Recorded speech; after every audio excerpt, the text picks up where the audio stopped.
One thing we have seen since Starmer has been prime minister, there has been Yeah. a recurring theme of a lack of accountability from this guy, whether it's foreign policy, whether it's domestic policy, whether it is addressing the immigration issue in his country, the economic issue in his country, the very real infrastructure issue in his country, the educational issues in his country. I've been studying this stuff for a while in the UK.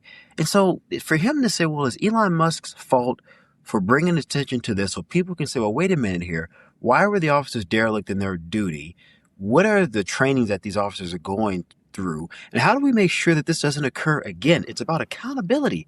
That's simply it. And as a prime minister, he should be champion wanting to have reforms across the country, but also wanting to hold those officers responsible because, again, Dave, I'm almost certain if this was in the U.S., they could be brought up on charges of manslaughter.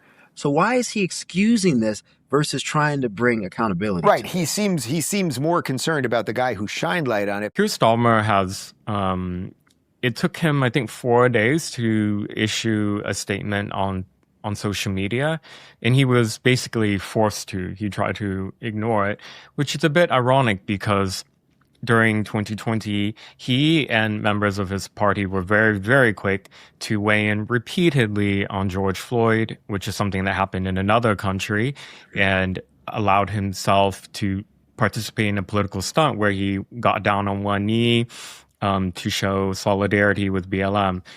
And many of the Labor left-wing politicians now who are wanting to move on from the story or to say don't politicize Henry Novak's death were very fast to politicize George Floyd's Right.